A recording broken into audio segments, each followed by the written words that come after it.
जी जनाब मोहतरम इंजीनियर खुर्रम दस्तगीर साहब जी। बहुत शुक्रिया जनाब चेयरमैन। बिस्मिल्लाहिर्रहमानिर्रहीम। आज के नाम और आज के गम के नाम। जर्द पत्तों का बन जो इमरान का देश है, दर्द की अंजुमन जो इमरान का देश है। क्लर्कों की अफसुर्दा जानों के नाम, पोस्टमैनों के नाम, रक्षे वालों के नाम, कारखानों के भूखे मजदूरों के नाम जो 80 रुपए किलो आटा नहीं खरीद सकते, उस किसान के नाम जिसके खेत में बम्पर वजूद भूख उग रही है, दुखी माओं के नाम जो 120 रुपए लीटर दूध अपने बच्चों को नहीं पिला सकती, बेवाओं और पेंशनरों के नाम जिनकी पेंशनें पिछले 22 माह से होने वाली कातिल महंगाई ने खत्म ही कर दी, स्कूल टीचरों के नाम, गजूर असीरों के नाम, ख्वाजा आसिफ, खुर्शीद शाह, अली वजीर के नाम, बहादुर सहाफियों के नाम जो अपने इदारों से निकाले गए, बेरोजगार किए इस हुकूमत ने, लेकिन अपना कलम नहीं बेचा, भट्टा मजदूरों और कारकुनों के नाम, मिसिंग पर्सन्स के नाम, हजारा और जानी खेल के मकतूलीन के नाम, सरकारी मुलाजमों के नाम, इस असेंबली के स्टाफ के नाम जिनको 2 साल से बजट सेशन का मुशायरा नहीं मिला, हमारे शहर गुजरांवाला के नाम जो 3 साल से टूट रहा है, फूट रहा है, लेकिन चूंकि उसके मुंतखब नुमाइंदे ऑपोजिशन के हैं, यह हुकूमत बहरी है और गुजरांवाला की आवाज नहीं सुन रही।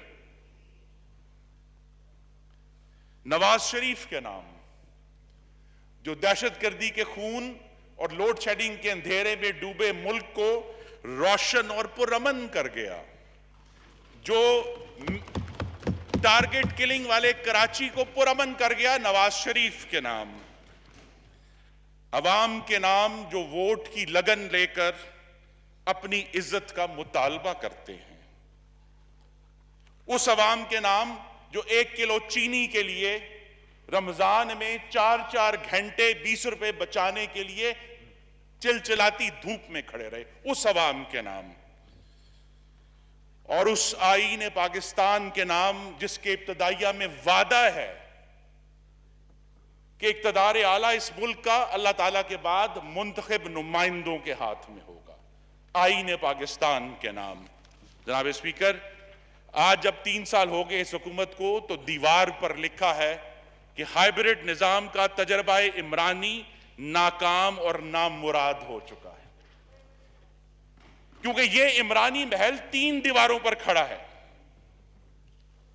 एक दीवार है झूठे प्रोपेगेंडे की, दूसरी दीवार है फाशिज्म की, तीसरी दीवार है खैरात की। झूठा प्रोपेगेंडा क्या है कि हर सवाल का जवाब देते हैं, कहते हैं तुम चोर हो। अमेरिका से अड्डों का सवाल पूछते हैं, कहते हैं तुम चोर हो। जानी खेल का सवाल पूछते हैं, कहते हैं तुम चोर हो। कश्मीर पर हथियार क्यों डाले, यह सवाल पूछते हैं, कहते हैं तुम चोर हो। 16,000 अरब टोटल डेट एंड लायबिलिटीज बढ़ाई हैं, हम यह सवाल पूछते हैं कि इसके अगेंस्ट क्या बनाया मुल्क में, जवाब आता है तुम चोर हो। ब्रॉडशीट को 9 अरब की अदायगी क्यों की है, किस बुनियाद पे की है, और यह झूठ क्यों बोला कि जी वहां पैसे पड़े थे तो उन्होंने हथियार लिए। सप्लीमेंट्री ग्रांट में तो बकायदा 9 अरब का जिक्र आया हुआ। जनाब स्पीकर, पूछते हैं तो कहते हैं तुम चोर हो। फाशिज्म का हाल यह है कि ऑपोजिशन के तमाम मेजर कायदीन जेल में हैं, सहाफी जख्मी सड़क पर हैं, और यह कम नहीं हो रहा। खैरात की बात इसलिए की जनाब स्पीकर कि आपको याद है एक डैम फंड था, क्या कभी खैरात से डैम बने? कभी खैरात से मुल्क ठीक हुए? कभी लंगर खानों से कौम की भूख दूर हुई है? नहीं हुई। तो जनाब स्पीकर, ये तीनों दीवारें प्रोपेगेंडे की, फॉशिज्म की, खैरात की, ये गिर गई हैं क्योंकि बुनियाद कमजोर है। और बुनियाद में क्या है इस हुकूमत की? इस हुकूमत की नालायकी है, इस हुकूमत की गरीब दुश्मनी है, और इस हुकूमत का जुर्म ज़ईफी है। और नालायकी का एग्जिबिट ए ये बजट है, जिसका असल टाइटल जनाब स्पीकर होना चाहिए था Imran Khan book of fairy tales, इमरानी तखय्युलात की किताब। मैं हैरान हूं जनाब स्पीकर कि वजीर खजाना ने अपनी पोस्ट बजट स्पीच में एतराफे जुर्म किया कि जो स्पीच उन्होंने पढ़ी उसमें उन्होंने गलत टैक्स बता दिए थे, और वो तो काबीना ने पास ही नहीं किए थे। और सॉरी जी, गलत हो गया। ये कौन सी फिक्शन है जनाब speaker? This is horror fiction. वजीर आजम के मुआवने खसूसी बराए पेट्रोलियम और पावर कहते हैं कि जी सब्सिडी का नंबर गलत है, आपने ज्यादा लिख दिया है। नंबर इतना नहीं है, 596 अरब कम है। किस पर यकीन करें? फिक्शन है ये। जब फाइनेंस मिनिस्टर से पूछा गया कि आप ये इतना बड़ा फिस्कल ब्लैक होल कैसे पूरा करेंगे, तो उन्होंने हमें खुशकुन दावे सुना दिए कि हो सकता है ईरान पर से सैंक्शन हट जाए तो पेट्रोल की कीमत कम हो जाए तो हमें फायदा हो जाए। हो सकता है कि जो है वो अमेरिका के साथ हमारा कोई अड्डे वाला मामला हल हो जाए। अड्डा तो उन्होंने नहीं कहा, लेकिन उन्होंने कहा मामला हल हो जाए तो हो सकता है हमें कोई IMF दे दे। ये कैसा बजट है जनाब स्पीकर, जिसमें अभी IMF से प्रोग्राम सस्पेंडेड है और 496 अरब की बजटरी सपोर्ट आपने अपने महसूलात में लिख दी है। ये कैसा बजट है जिसमें पेट्रोलियम डेवलपमेंट लेवी में आपने 160 अरब मजीद हासिल करने हैं, यानी 610 अरब रुपए, जो कि पेट्रोल की फी लीटर 30 रुपए बढ़ाए बगैर कीमत नहीं मुमकिन नहीं होगा आपसे। ये कैसा बजट है जिसमें इस साल में प्राइवेटाइजेशन आपने कहा जी, पिछले साल कहा था, हमने कहा हम 100 अरब लेंगे, असल में कितना है? 0। लेकिन अगले साल क्या कहा है? कहा है जी हम 252 अरब रुपए हासिल करेंगे। और जनाब स्पीकर, ये कौन सी बंपर फसल है गंदम की जिसकी वजह से आटे की कीमत में कमी नहीं आई, इजाफा हुआ। और 2 दिन पहले ECC ने कहा कि हम $1 अरब से 30 लाख टन गंदम मजीद इंपोर्ट करेंगे। ये कैसे, ये कौन से बंपर हैं जिसकी वजह से कहते हैं जी जो है वो गन्ने की फसल बहुत बंपर हुई, लेकिन चीनी की कीमत 110 से नीचे नहीं आई। यहां तक कि ऑडिटर जनरल ऑफ पाकिस्तान ने कहा 4 जून को कि रेवेन्यू के एदादोशुमार गलत है क्योंकि आप सनतकारों के रिफंड सप्लीमेंट्री ग्रांट से दे रहे हैं जो आप नहीं दे सकते, गैर कानूनी है। तो ये फिक्शन है बजट जिसके रेवेन्यू नंबर्स गलत हैं, जिसके एक्सपेंडिचर नंबर्स गलत हैं, और बड़ा जोर डाला कि जी मेरे भाई ने भी बात की, अभी पटेल साहब ने, एहसास प्रोग्राम। मेरी इस्तदा है, अगर मेंबरान देखना चाहें तो सफ़ा 17 के ऊपर सारी ग्रांट्स का जिक्र है और वहां एहसास का लफ्ज नहीं है सरकारी दस्तावेज में। उसमें आज भी बेनजीर इनकम सपोर्ट प्रोग्राम लिखा हुआ है, BISP। मैं ढूंढता रहा कि एहसास कहीं नजर आ जाए। इतने नालायक हैं कि जिसका नाम लेते हैं हम थक गए हैं सुन सुनकर, उसका नाम तक तब्दील नहीं कर सके। आज भी BISP लिखा हुआ है। प्लीज लुक एट पेज 17 अगर किसी को कोई शक है तो। और ये जो रेवेन्यू कहते हैं जी हमने बड़ा इकट्ठा किया है, उसकी बुनियाद में वो नंबर है जो पूरी ट्रेजरी बेंच नहीं बोलेगा। 55 अरब डॉलर की इंपोर्ट हुई है, और वो ये हुकूमत है जो हमें बुरा कहती थी इंपोर्ट करने पे। 55 बिलियन डॉलर्स की इंपोर्ट हुई है, जिसकी कस्टम ड्यूटीज की वजह से, डॉलर की डिवैल्यूएशन की वजह से आपको जो रेवेन्यू मिला है। इसका मतलब यह है कि अगले साल 5,829 अरब का जो टारगेट है खुद फरेबी है, क्योंकि 55 अरब से 70 अरब पर जाएंगे तो 5,829 इकट्ठा होगा, वरना नहीं होगा। तो it is in IK's book of fiction जनाब स्पीकर। एक और फिक्शन मैंने ढूंढी, वो भी अगर कोई देखना चाहे तो सफा 11 पर मौजूद है बजट इन ब्रीफ में, कि नेचुरल गैस डेवलपमेंट सरचार्ज जो है वो 10 अरब से 36 अरब जाएगा, तकरीबन 4 गुना उसको बढ़ाने का प्रोग्राम है। GIDC 15 अरब से 130 अरब जाएगा। या तो फिर फरेब है, और अगर किसी चांस है इसमें कि ये एक्चुअल है, इसका मतलब है कि पाकिस्तान की अवाम और पाकिस्तान की सनत के गले में गैस की कीमत का फंदा डलने जा रहा है, मजीद 150 अरब। ये कैसी हुकूमत है जनाब स्पीकर कि अभी हमने कल कहा कि सुई सदन ने CNG और कराची की सनतों का जी हम आपको गैस नहीं दे सकते। बहुत सादगी कर रहे हैं। इस साल 17% करंट एक्सपेंडिचर बढ़ेगा, 6,436 अरब से 7,523 अरब। कौन सी सादगी है ये? भैंसें तो बेच ली आपने, गाड़ियां भी बेच ली, टबों में तस्वीरें भी खिंचा ली, कुछ नहीं बना। 17% एक्सपेंडिचर बढ़ गया। सब्सिडीज 209 अरब से 682 अरब पर जा रही हैं, जिसमें ज्यादा पावर सब्सिडीज हैं, जो कि नालायकी की सजा मिल रही है पाकिस्तान की कि इस हुकूमत के दौर में बिलिंग की जो रिकवरी है वो गिर गई है, चोरी बढ़ गई है, सजा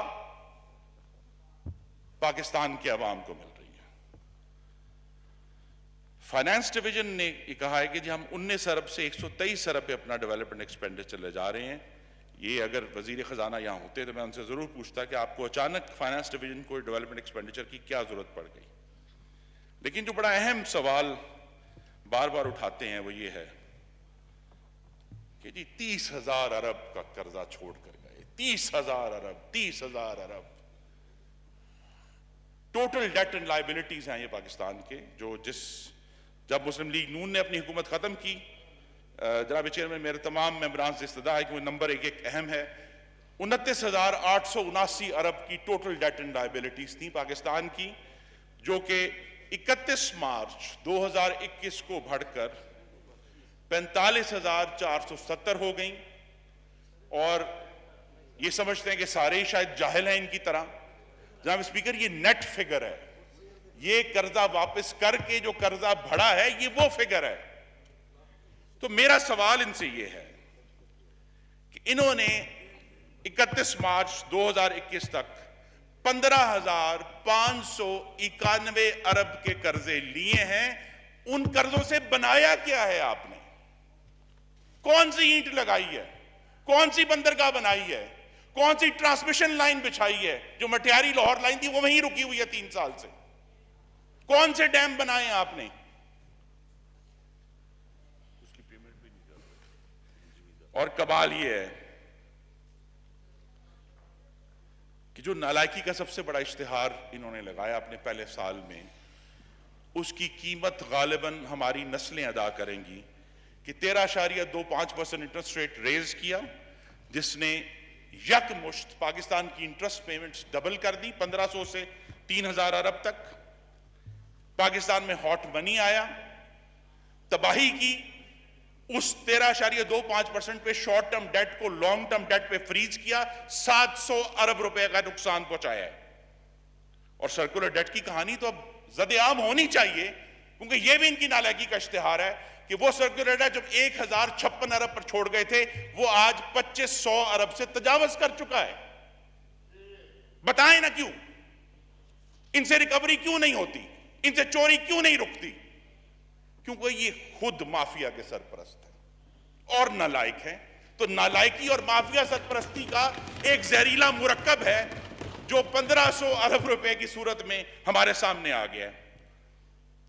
और यही कहानी हमने पावर सेक्टर में देखी है कि जो इनके प्यारों के प्लांट थे वो तो चलेंगे डीजल और फर्नेस ऑयल पे, जिनकी कीमत गैस से कई गुना है, उसकी सजा भी सारी अवाम को, सर्कुलर डेट।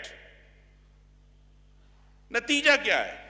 कमाल ये है जनाब स्पीकर कि इस नालायकी और माफिया सरपरस्ती का नतीजा ये है कि गर्मियों में बिजली नहीं है, सर्दियों में गैस नहीं है। वाइंड अप और मैं जनाब स्पीकर मैंने अपनी पार्टी का वक्त लिया है, मैं भी इजाजत लूंगा आपसे, क्योंकि कुछ बातें बड़ी अहम है करने वाली। जनाब स्पीकर, हाँ। कोई भी टाइम नहीं देता होता, जब वो खड़ा होता है तो वो कहता है कि मैं बहुत ही मुख्तसर बात कर रहा हूं, मैं बहुत कहीं भी तफसील में नहीं जा रहा। वो बिजली जो 3 साल से कौम को भाषण दे रहे हैं, जरूरत से ज्यादा बना गई मुस्लिम लीग नून जी, इतनी जरूरत ही नहीं थी, बिजली बना गए। आज वो कहां है बिजली, जब पूरे मुल्क में लोड शेडिंग हुई है। बाज जगहों पे कल यहां गौस बख्श मेयर साहब खड़े थे, उन्होंने कहा 2 घंटे बिजली आती है, फिर 12 घंटे बाद चली जाती है। कहां गई बिजली? बिजली उस नालायकी और माफिया सरपरस्ती के काले अंधे कुएं में गई है। बिजली मौजूद है, इनको मैनेज करना नहीं आता जनाब स्पीकर। और यह बात कि जो इंटरेस्ट पेमेंट्स डबल हुई, एक ऐसा ब्लैक होल आ गया है पाकिस्तान के पब्लिक फाइनेंसेस में जो इनसे फिल नहीं हो रहा। अगली नालायकी की कहानी, जिस तरीके से वैक्सीन नहीं हासिल की गई, 4 महीने बाद याद आया कि वैक्सीन भी खरीदनी है, खैरात पर बैठे हुए थे और बड़ा कहा गया जी हमने तो पता नहीं कितने अरब की वैक्सीन खरीदी है।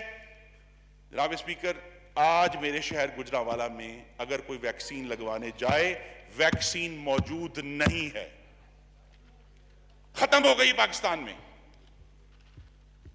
चीनी का डिजास्टर हमारे सामने है, बड़ी अच्छी बात थी, रिपोर्टें बनी, कमीशन बना, किसको पकड़ा है?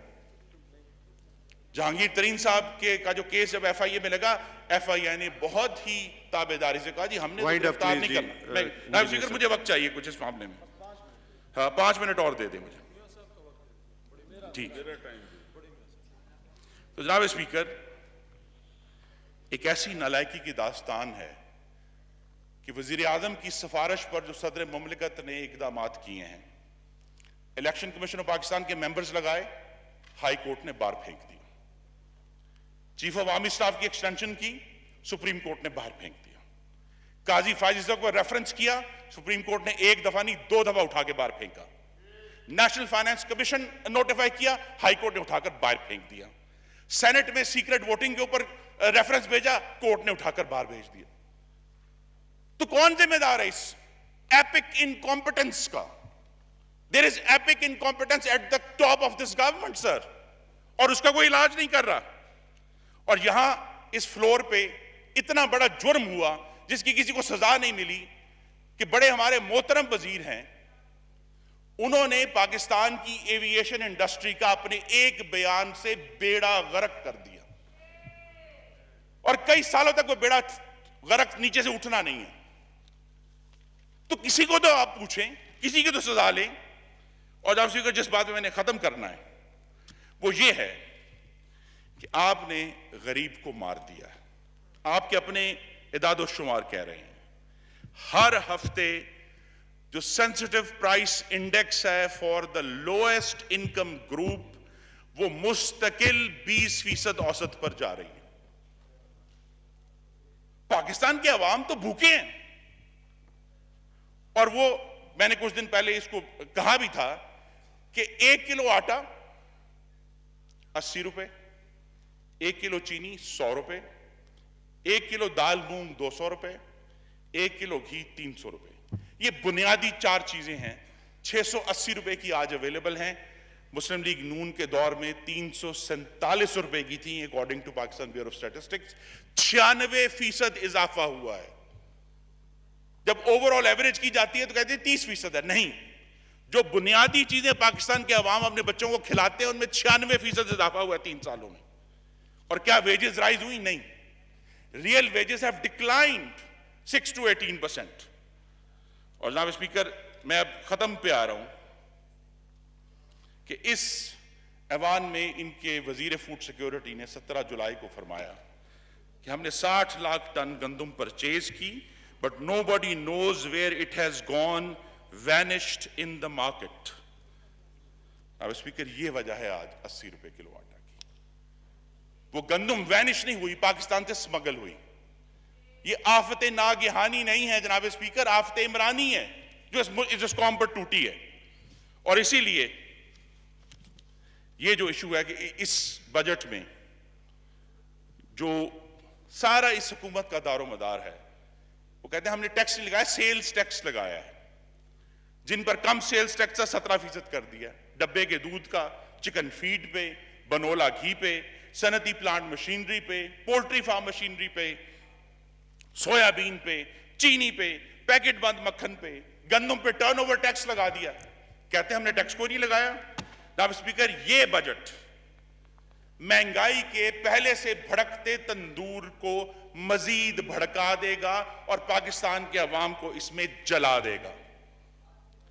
तो जनाब स्पीकर, इशू ये है, जब इनके पास जवाब नहीं है, मैं बिल्कुल वाइंड अप कर रहा हूं, 15,591 अरब के कर्जे से क्या बनाया? जिसका इफ्तिताह करते हैं उस पर तो नवाज शरीफ के नक्शे पा हैं। K2 न्यूक्लियर प्लांट, हजारा मोटरवे, लाहौर मुल्तान मोटरवे, जिस प्रोजेक्ट का इफ्तिताह करते हैं वहां से नवाज शरीफ गुजर चुका है। और जो जुर्मे ज़ईफी है, जिस पे अब मैं बात नहीं करूंगा, किसी और दिन इस पे बात करेंगे, जो हिंदुस्तान से बुज़दिलाना मुसालहत की है पिछले 3 साल में, जिसको अंग्रेजी में अपीजमेंट कहते हैं, चाहे वो कुलभूषण ऑर्डिनेंस हो, चाहे वो बालाकाट हो, चाहे वो कश्मीर के ऊपर इस हुकूमत की कमजोरी हो। किस वजीर आजम के दौर में यह जुर्रत हुई है 50 साल के बाद कि हिंदुस्तान हमारी बैनुल अक़वामी हवाई हदूद को वायलेट करे? उसका नाम इमरान खान है। किस वजीर आजम, मुझे आप मुकम्मल करते हैं, I am at the very and, किस वजीर आजम के दौर में हिंदुस्तान को जुर्रत हुई है कि वो कश्मीर पर अपना तसल्लुत मजीद गहरा कर ले? उस वजीर आजम का नाम है इमरान खान। तो जनाब स्पीकर, कुदरत के काजी का फतवा है अदल से, है जुर्म ज़ईफी की सजा, मर्गे मफाजात पाकिस्तान के अवाम एवोकाडो और जैतून नहीं मांगते, वो गंदम और कपास मांगते हैं। वो खैरात नहीं मांगते, वो इज्जत का रोजगार मांगते हैं। वो लंगर खाना नहीं मांगते, वो कारखाना मांगते हैं। जनाब स्पीकर, पाकिस्तान के अवाम रियाकार रूहानियत नहीं मांगते, वो हिंदुस्तान के सामने मजबूती मांगते हैं। और जनाब स्पीकर, यही वो 3 साल की नालायकी, गरीब दुश्मनी और जुर्म ज़ईफी है जिसको मैं अब शेर पे खत्म करूंगा। गरा है दिल पे गमे रोजगार का मौसम, नहीं है कोई भी मौसम बहार का मौसम। कफस है बस में तुम्हारे, ये वो सब उन सब लोगों के लिए जो जेल में गए हैं ऑपोजिशन में। कफस है बस में तुम्हारे, तुम्हारे बस में नहीं। चमन में आतिश गुल के निखार का मौसम, यही जुनू का, यही तौकोदार का मौसम, यही है जबर, यही इख्तियार का मौसम। और जनाब स्पीकर, जिस्म पर कैद है, जज्बात पे जंजीरें हैं, फिक्र माबूस है, गुफ्तार पे ताजीरें हैं। लेकिन मेरा पाकिस्तानी कौम को पैगाम है कि हम उनकी आवाज उठाने के लिए यहां बैठे हैं ऑपोजिशन में। अब जुल्म की मियाद के दिन थोड़े हैं, एक जरा सब्र के फरियाद के दिन थोड़े हैं। पाकिस्तान जिंदाबाद।